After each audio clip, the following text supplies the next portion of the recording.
ومن أحسن قولا ممن دعا إلى الله. بسم اللہ الرحمن الرحیم. السلام علیکم ورحمۃ اللہ وبرکاتہ. پیارے دوستوں اور عزیز بہنوں، میں ہوں یوسف ملک اور آپ دیکھ رہے ہیں دعوت جنت کا راستہ.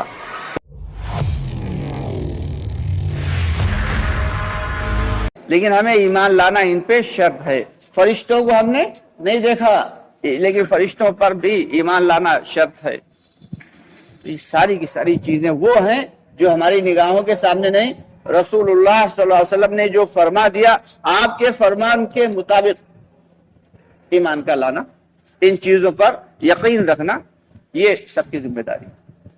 الا الذین آمنوا وعملوا الصالحات. اب صرف ہم ایمان لے آئے تو کیا بھائی کافی ہو گیا؟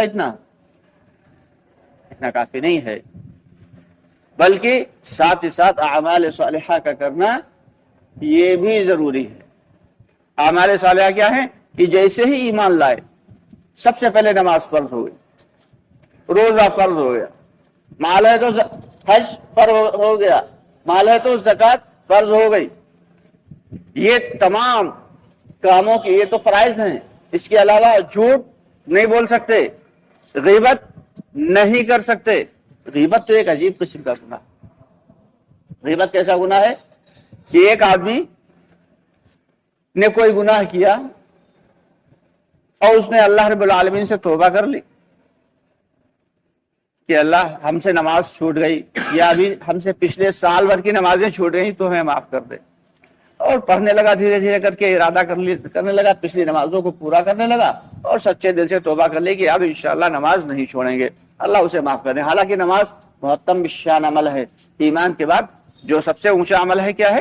نماز ہے. پھر بھی اللہ اس کو معاف کر دیں گے. لیکن اگر ہم نے کسی اپنے بھائی کی برائی کر دی، غیبت کر دی پیٹھ پیچھے، تو یہ کیسا گناہ ہے؟ اس کو اللہ ایسے معاف نہیں کریں گے، بلکہ اس کے بارے میں علماء فرماتے ہیں کہ پہلے اس شخص سے جا کے معافی مانگے جس کی غیبت کی ہے. ابھی کتنے عجیب باتیں کہ اس کے پاس جائیں، کہیں بھائی اس دن ہم نے آپ کی غیبت کی تھی، اس دن ہم نے آپ کے بارے میں یہ بری بات کہی تھی، آپ ہمیں معاف کر دیں. پہلے اس سے معافی مانگے، پھر اللہ سے معافی مانگے.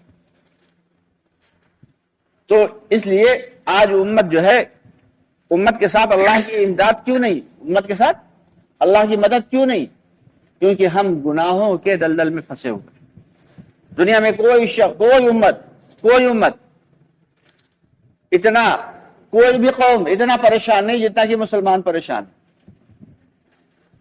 مالی اعتبار سے دیکھا جائے تو مسلمان سب سے زیادہ مضبوط، تعداد کے اعتبار سے دیکھا جائے تو اس میں بھی کوئی کمی نہیں،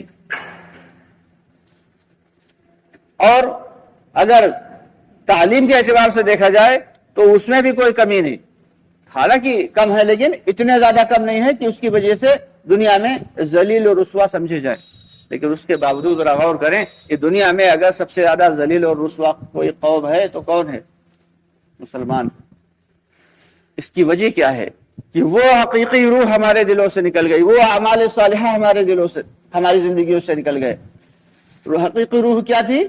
حقیقی روح یہ تھی کہ اللہ کی ذات پہ کامل بھروسہ، حضور پاک صلی اللہ علیہ وسلم کے لائے ہوئے پاکیزہ طریقے پہ پکا یقین کی، اسی میں کامیابی ہے. یہ ہماری زندگیوں سے دونوں چیزیں نکل گئی. اعمال صالحہ، اچھے اخلاق، اچھے معاملات، یہ سارے کے سارے ہماری زندگیوں سے نکل گئے. ایک آدمی غیر کے اوپر بھروسہ کر لے گا لیکن ایمان والے کے اوپر بھروسہ نہیں کرے گا. کاروباری اعتبار سے مال کسی غیر کو آپ دے دیں، امیدیں مل جائے گا، اور کسی اپنے کو دے دو، پھر دیکھو صبح سے شام تک کتنے چکر لگواتا ہے وہ، اللہ معاف کرے. تو اس لیے ہم سب کی ذمہ داری ہے کہ یہ جو اللہ رب العالمین نے احکامات دیے ہیں، کہ آپ لوگوں سے مجھے چھوٹی سی شکایت بھی ہے، کیونکہ آپ اپنے ہیں اس لیے شکایت کرنے کا مجھے حق ہے، اور گزارش بھی ہے کہ آپ لوگ ہمارے چینل کو زیادہ سے زیادہ سبسکرائب نہیں کرتے ہیں اور ویڈیوز کو شیئر نہیں کرتے ہیں. کوشش یہ کریں کہ ہر ویڈیو کو زیادہ سے زیادہ شیئر کر دیا کریں.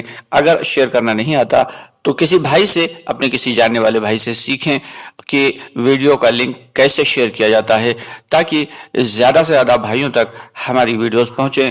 اور جو بھائی اس پر عمل کر لے گا ہو سکتا ہے اس کے ذریعے، اس عمل کے ذریعے اللہ تعالی ہمیں بھی اس کا فائدہ پہنچا دے اور آپ کو بھی اس کا فائدہ پہنچائے۔ اللہ ہم سب کو عمل کی توفیق عطا فرمائے۔ کہ ایک تو کیا ہے کہ اللہ کی ذات پہ ایمان لانا، اور دوسرا ہے ایمان اعمال صالحہ کرنا، اور اس کے علاوہ اللہ نے دو کام بہت اہم دیے ہیں جنہیں ہم لوگ چھوڑے بیٹھے ہیں، کہ اس کے بعد ہے وہ تواصوا بالحق، کہ خود بھی نیک اعمال کریں اور دوسروں کو اس کی دعوت بھی دینا ہے۔ کہ ہم بیٹھ گئے، ہم نے نماز پڑھ لی، الحمدللہ دو شخص ہے، ایک شخص مسجد سے نکلا نماز پڑھ کے اور اللہ کا شکر ادا کرتا ہو کہ الحمدللہ ہم نے نماز پڑھ لی، بے شک اس میں کوئی دو رائے نہیں، اس نے بڑا اچھا کام کیا، بہت اہم کام کیا، اللہ کا ایک حکم پورا کیا۔ ایک شخص یہ نکلا سوچتے ہوئے کہ ہائے ہم نے تو نماز پڑھ لی، لیکن ہمارا پڑوسی، ہمارا بھائی، ہمارا بھتیجا، ہمارا رشتہ دار، وہ اس نے نماز نہیں پڑھی، وہ نماز نہیں پڑھتا، وہ اللہ کے حکموں کو توڑتا ہے، کل میدان حشر میں اس کا کیا حال ہوگا۔ اب ان دونوں کے بیچ میں کیا ہے؟ زمین آسمان کا فرق ہے۔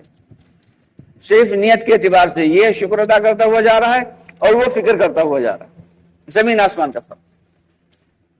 تو اس لیے ہم پہ لازم ہے کہ اعمال صالحہ کے ساتھ ساتھ وتواصوا بالحق، یعنی حق کی دعوت بھی دیتے رہیں، اور جب حق کی دعوت دیں گے تو ظاہر سی بات ہے حالات آئیں گے، پریشانیاں آئیں گی، مشکلات آئیں گی، ان تمام مشکلات پہ صبر کرتے رہے۔ یہ چار چیزیں اللہ رب العالمین نے فرمائی ہیں سورہ والعصر میں کہ یہ جو شخص یہ چار اعمال کر لے گا وہ تو گھاٹے میں نہیں ہے، خسارے میں نہیں ہے، باقی دنیا کے سارے لوگ خسارے اور گھاٹے میں۔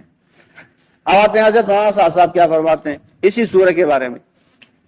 فرماتے ہیں کہ اللہ آج دنیا کے سارے لوگ پریشان ہیں، چاہے وہ ہم لوگ ہوں چاہے وہ غیر قومیں ہوں، سبھی کے سبھی پریشان ہیں۔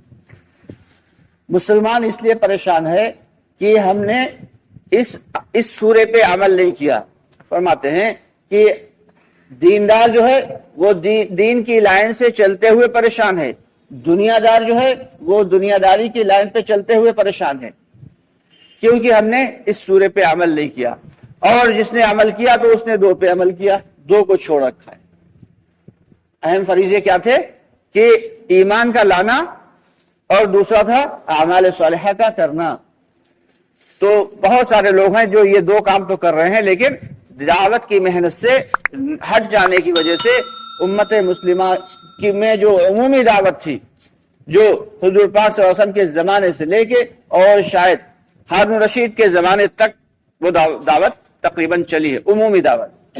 اس کے بعد سے اس عمومی دعوت کا سلسلہ ختم ہوا، جو کئی سو سال کے بعد حضرت الیاس رحمۃ اللہ علیہ کے ذریعے اللہ رب العالمین نے پھر سے شروع کیا۔ اس عمومی دعوت کا خاصہ یہ ہے کہ اس سے پوری کی پوری امت کو، پوری کی پوری قوم کو فائدہ ہوگا، اور ہو رہا ہے۔ اگر ہم لوگ غور کریں تو ذرا